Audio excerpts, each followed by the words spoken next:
My name is Jonathan Cody Cooper. My entire life I've gone by my middle name, which is Cody. However, the wonderful ladies in financial aid insist on calling me by my full name in a quick fashion, almost like my mom does when I'm in trouble, but I don't mind it. I'm a business management major with a minor in biology. I'm a member of the track and field team, and I specialize in decathlon. I'm also an SGA and the drama club, and I served as a student representative for the hiring committee that helped hire Dr. Nattinger as a president.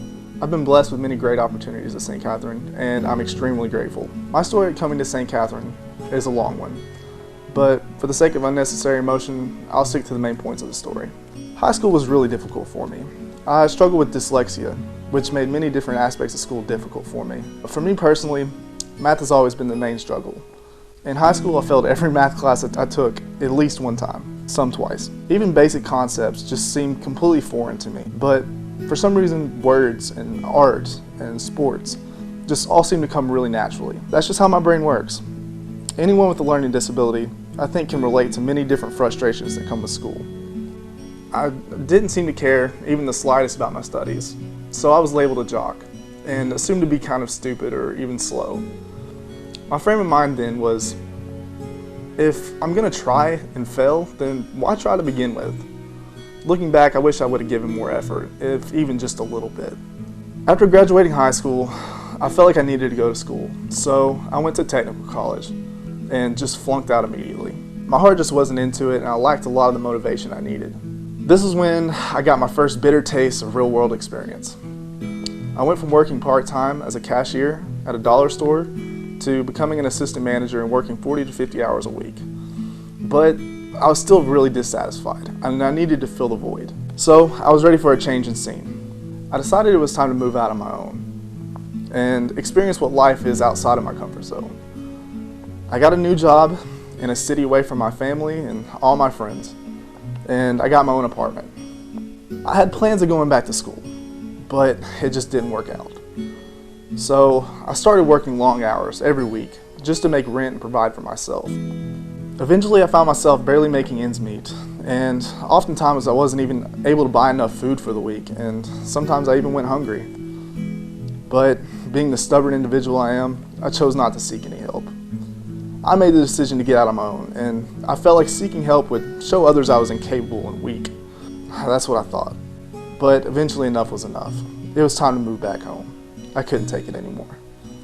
After experiencing what life can be like, or rather, the reality of so many other people in the world, I made the pledge that I would do better for myself.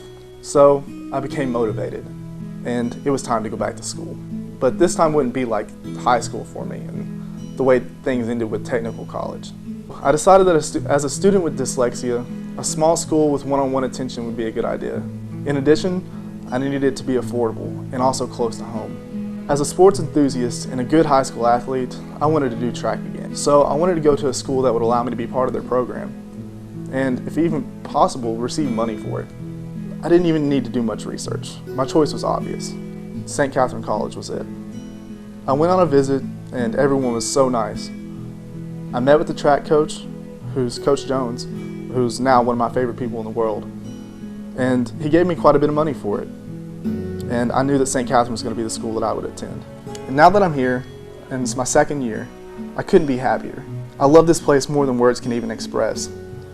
I've made bonds that I know will last for the rest of my life, and I've been given so many opportunities, and I've been so blessed to receive them. This place has been my redemption, my second chance at success. If not for the people here at St. Catharine giving me that chance and having faith in me, the people who are hearing my story today wouldn't be hearing it.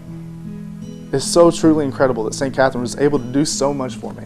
On top of my track scholarship, they gave me a really generous academic scholarship as well, which I never envisioned receiving, especially how I did in high school. They made things extremely affordable for me and ensured me that I could be successful at the college level, regardless of my dyslexia and regardless of my financial situations. With that being said, thank you everyone who's contributed helping me be here and helping to see me become successful. I know that the things I've learned and the experience I've gained from being a student at St. Catharine will stick with me for the rest of my life. And it's all thanks to St. Catharine's willingness to provide me with such great opportunities. My name is Ramey Goldie, and I'm from the small town of Lancaster, Kentucky. I'm a junior here at St. Catharine College, and I'm a middle school education major. I owe a lot of my journey to St. Catharine to my parents. They taught me not to waste my talent and reach for my fullest potential. They have taught me the value of family, friends, and education. But most importantly, they have been the motivation behind my success and have supported me and helped me reach my goals in every aspect of life. Though my parents were some of the greatest influences in my life, my sister was one of the greatest role models. Like most younger siblings, I wanted to be my sister. My parents found this cute, however my sister did not. She hated when I would wear the same clothes as her, but I did it anyway. So naturally, when my sister played softball, I followed right along behind her. Little did I know this would be one of the driving forces that would bring me to St. Catharine College. As I grew up, softball became a huge part of my life, from school ball to travel ball.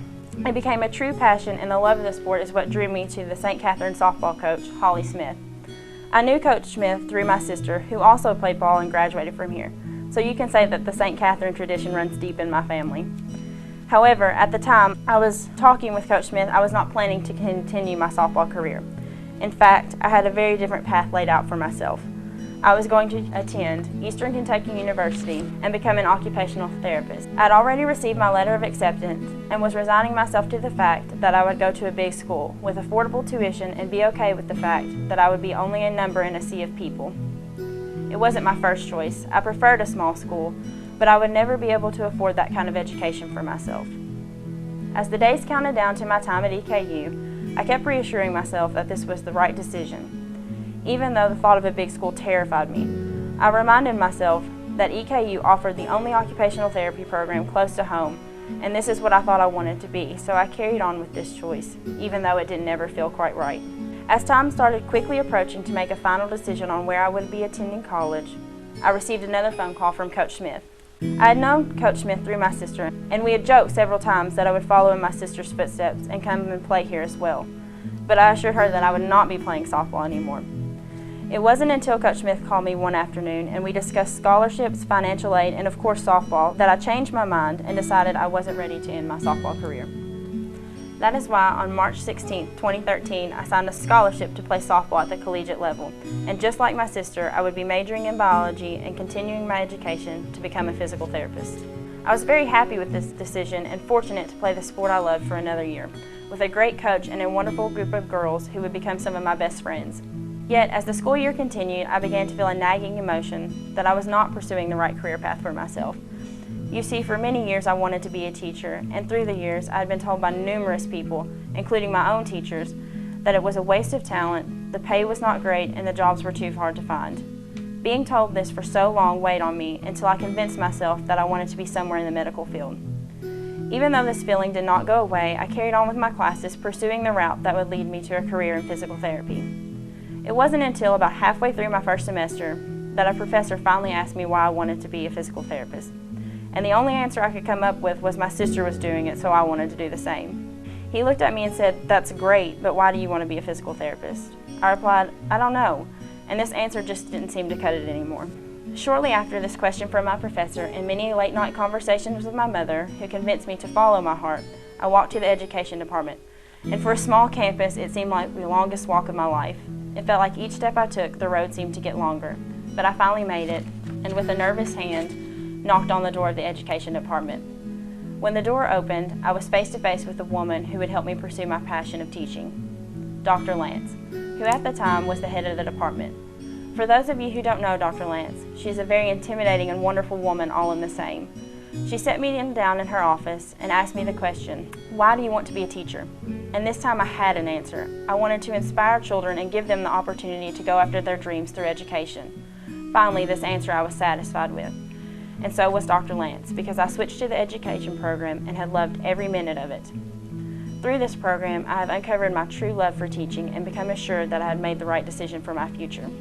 It is through this program I've had the privilege of meeting with students who have impacted my life in more ways than I can count. Learn from professors and teachers that will enable me to be a successful teacher and develop the courage to stand on my own 2 feet. After switching to the education program, my time at St. Catharine continued, and I fell in love with the school, the people, and the professors. As I began my sophomore year, I was presented with many opportunities to work in the surrounding middle schools and within the St. Catharine College community. And though I have loved the experiences softball gave me, my passions were leading me in a different direction. When I was offered a job to help in the school system, I realized my time with softball had come to an end. This was a difficult decision, but one that allowed me to focus on school and develop skills that would help me to become a successful teacher. After this, it was the admissions office that helped me to get the financial aid I needed in order to pursue these new opportunities. As my time ended with softball, I was presented with a new scholarship through the Student Ambassador Program. This enabled me to continue my education at St. Catharine's as well. This has been one of my newest endeavors at St. Catharine's and one that I have truly enjoyed. This program has given me the chance to speak about the college I love, meet new people, work with prospective students, and most importantly, it has helped me to develop the confidence in myself and my ability. I'm so thankful for this program because I know it has given me a foundation and the skills that I will help build my future career upon. I'm a junior at St. Catharine's now, and I have finally reached a point of reflection on the journey that has brought me here and my time here as well. You see, at first, I couldn't really tell you how I was brought to St. Catharine's, but as I look back, I know God put me here for a reason. Without St. Catharine, I would have never pursued my passion to become a teacher. I would have never met the people who I now call friends. I would have never been able to work with professors who have helped me accomplish academic success. I would never have become a student ambassador, and I would have never been able to speak in front of you today and share my story about the school that has given me so much.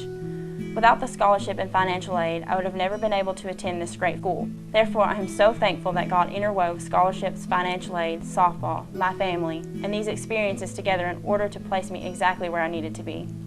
It is my hope that long after I graduate, this school will still be standing, so that I can say with pride that I am a St. Catharine alumni. It is my hope that St. Catharine will be able to give opportunities to other students just as it has given me. It is through your donations and scholarship that help students like me reach success and pursue our passions.